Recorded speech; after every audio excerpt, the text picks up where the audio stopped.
In the 1970s, Led Zeppelin were showing the world how it's done. A local band taking the rock world by the scruff of the neck. Heavy metal music made right here in the Midlands.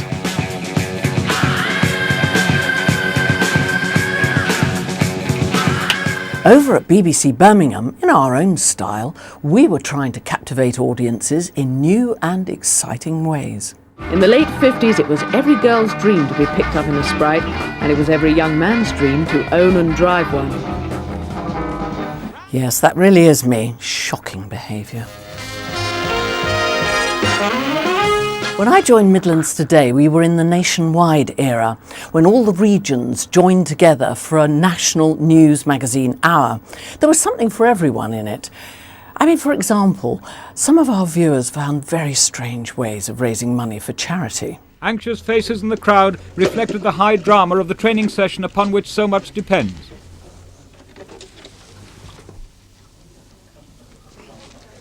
Do you have any protection down there that we don't know about? Oh, no ferrets were injured in the making of that programme. Well, not much anyway.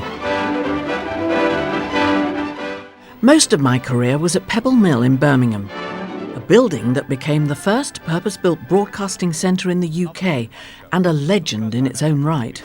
You have a very good evening on BBC One tonight. Good luck, comic relief.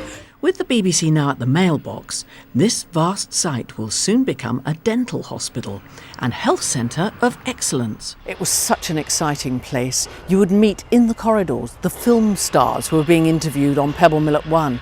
We often used to do that on Midlands Today, but we used to do completely mad Blue Peter sorts of things. We'd have the latest batch of lion cubs from the safari park in the studio live.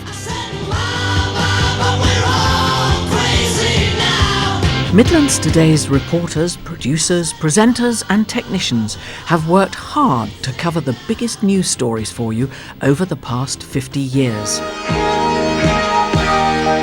Who can forget the awful events of November 1974, when the IRA detonated 2 bombs at 2 pubs in Birmingham?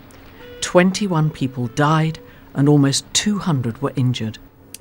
Tensions were so high at that time that I had to be locked in the studio so that any invading terrorist wouldn't be able to gain access to the air. In 1976, the Queen officially opened the NEC. The nation has at last acquired an exhibition centre which can bear comparison with the best the rest of the world has to offer. And who can forget the weather that amazing summer? It was also the decade when industrial relations were heated. More than 12,000 of the Longbridge workforce turned up for the mass meeting. Here's trade unionist Derek Red Robbo Robinson addressing a mass rally of British Leyland workers at Longbridge. All those in favour, please show. There were more than 500 walkouts in 1978 and 79. It wasn't all hard news. Midlands Today set about finding the quirkier stories, like the parish priest from Stoke-on-Trent determined to live an alternative lifestyle. They've asked me about the canvas on the teepee, and as I said to them, buffaloes are in short supply in Stoke-on-Trent. Remember when my late colleague Alan Towers brought us the skateboarding duck?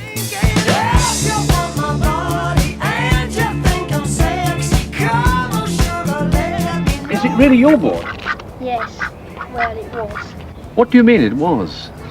Well, he won't let me on it anymore. Where Led Zeppelin led the way, the likes of Black Sabbath followed. Midlands heavy metal went mainstream, and so did we. For 50 years, Midlands Today has produced a mountain of memories, filled with stories that you've helped us bring to the air. I found myself being interviewed after I'd just given birth to my son. Just another product of the Birmingham Maternity Hospital, and in this programme we're going to follow a typical day in the life of this hospital.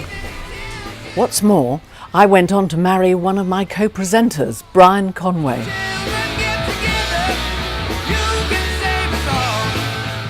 Now that's rock and roll.